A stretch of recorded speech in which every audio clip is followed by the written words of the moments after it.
কাকা, আপনি যেই ডাক্তার দেখালেন না কালকে, তো এটা নিয়ে আমার একটা মতামত আছে, আমি শেয়ার করতেছি।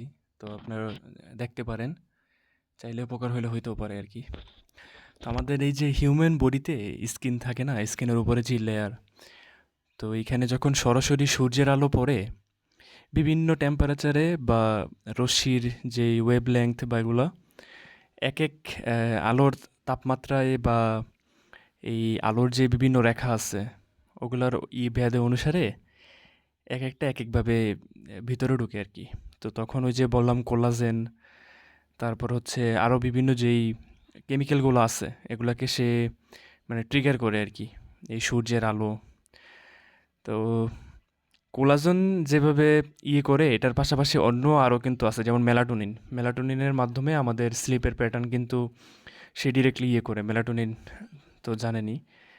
তো এখানে আমি যেটা দেখাতে চেয়েছি যে এই যে দেখেন, সূর্যের আলোর অভাবের কারণে অনেকগুলো প্রবলেম হইতে পারে আর কি, যেগুলো আমার মনে হয় যে আপনার সাথে রিলেটেড।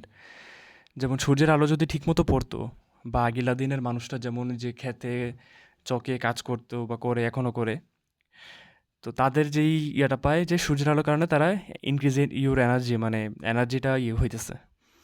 তারপর হচ্ছে যে ফ্যাট লস তাদের খুব দ্রুত হয়, মেটাবলিজম হাই হওয়ার কারণে দ্রুত হয়।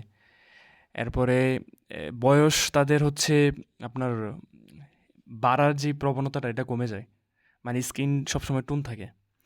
মাসেল রিকভারি হয় দ্রুত। তারপর মুড ভালো থাকে, কারণ হরমোনালি এগুলো তো ভালোভাবে হচ্ছে, প্রকৃতির সাথে থাকতেছে, ডিরেক্ট সূর্যের আলো পাচ্ছে, এগুলো বিভিন্ন কারণে মানে মুড ভালো থাকে আর কি। ফলে তার যে কগনিটিভ ফাংশন, অর্থাৎ সাইকোলজিক্যাল যেই বিভিন্ন ফাংশনালিটি, এগুলো ভালো থাকে। রোগ প্রতিরোধ ক্ষমতা বাড়ে। আর হচ্ছে মেটাবলিজমের কথা তো আগেও বলছি। এখন সূর্যের আলোতে কয়েক রকমের রশ্মি আছে। এই পাঁচটায় কিন্তু সূর্যের আলো যদি দেহে পড়ে আমরা এগুলা পাই। যেমন হচ্ছে এখানে সবার আগে বলতেছে ব্লু লাইট। ব্লু লাইট কিন্তু কাকা আমাদের এই যে মাথায় পড়লে এই নিউরো ট্রান্সমিটারের যে হরমোন আছে এগুলোকে সে ডিরেক্টলি ম্যানিপুলেট করে আর কি। এরপর ইউভি লাইট সম্পর্কে তো জানি, আল্ট্রাভায়োলেট রে। তো সূর্যের এই আল্ট্রাভায়োলেট রে অনেক সময় ক্ষতি করলেও বেশিরভাগ ক্ষেত্রে কিন্তু আমাদের উপকারই করে, যদি না মাত্রা অতিরিক্ত হয়। তো সূর্যের আলোতে ইউভি লাইট আছে। এই লাইট হচ্ছে আমাদের দেহের এই কোলেস্টেরল বার্ন করে ভিটামিন ডি উৎপন্ন করে। এটা মেজর সময়টা হচ্ছে দুপুর 11টা থেকে দুপুর 1টা 2টার সময়ের মধ্যে যদি রোদে কিছুক্ষণ থাকা হয় ওই সময় হয়তো পাওয়া যায় আর কি। এরপর হচ্ছে far infrared, red light, near infrared. এখন ফার ইনফ্রারেডও ইম্পর্টেন্ট, বিশেষ করে রেড লাইট সবচেয়ে ইম্পর্টেন্ট এখানে আমি মনে করি। কারণ হচ্ছে ওই যে আমি যে কোলাজেনের কথা বললাম, এটা রেড লাইট সবচেয়ে বেশি ট্রিগার করে এই এটা। কারণ এটা ওই যে গাছ যে খাদ্য উৎপন্ন করে না মাইটোকন্ড্রিয়ার মাধ্যমে, ওই যে পাতার মধ্যে রান্নাবান্না হয়, এটা গল্প ছিল আমাদের ছোটোবেলায় পড়ছিলাম। তো ওইটাতে এটিপি মানে এডিনোজেন ট্রাইফসফেট, ওইটা সে স্টোর করে মানে এনার্জি প্রডিউস করে আর কি।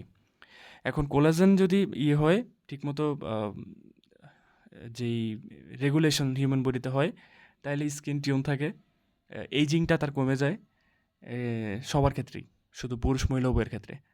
আরেকটা হচ্ছে ইম্পর্টেন্ট, এটা হচ্ছে নিয়ার ইনফ্রারেড। এটাও মানে বিউটি ইন্ডাস্ট্রিতে যারা আছে সেম মোটামুটি রেড লাইটে যেমন হয়, এই নিয়ার ইনফ্রারেডও এমন হয়। অনেক সময় ব্রেনেও লাগায়, মুখে লাগায়, এলইডি ফেস মাস্ক, বিভিন্ন ধরনের ফেস মাস্ক আছে বা আছে, এগুলো হচ্ছে আর্টিফিশিয়ালি, কিন্তু রোদের আলোতে কিন্তু আপনি সরাসরি এটা পাচ্ছেন। তো যদি এগুলা না হয় ঠিকমতো, কেউ যদি অন্ধকারে থাকে, যেমন আমার দীর্ঘ সময় ধরে কিন্তু সারাদিন রোদের আলোর বাইরে কাজ করছি, রাতে আপনাদের সাথে বের হইতেছি, তো তখন কিন্তু প্রবলেম হয়ে যায়। তো তখন আমার মতো যারা বা এরকম যারা আছে তাদের কিন্তু একটা চান্স থাকে, যেমন অ্যালজাইমার ডিজিজ থাকতে পারে, হয়ে যেতে পারে, dozens of types of cancer হতে পারে, ওবেসিটি হতে পারে, ডায়াবেটিক্স হতে পারে, মেটাবলিক সিনড্রোম হতে পারে, হার্ট ডিজিজ হতে পারে। এটার সাথে আপনার যে কন্ডিশনগুলো একটু মিলান, স্লিপ প্যাটার্ন পর্যন্ত চেঞ্জ করে দেয়। যেমন এখানে আরেকটা ইয়েতে আছে যে এই depression, fat gain, obesity, diabetics, insomnia মানে অনিদ্রা অনিদ্রা, পুর স্লিপ, মুড ডিসঅর্ডার, মানে সবগুলোর সাথে কিন্তু আপনি মিল পাবেন।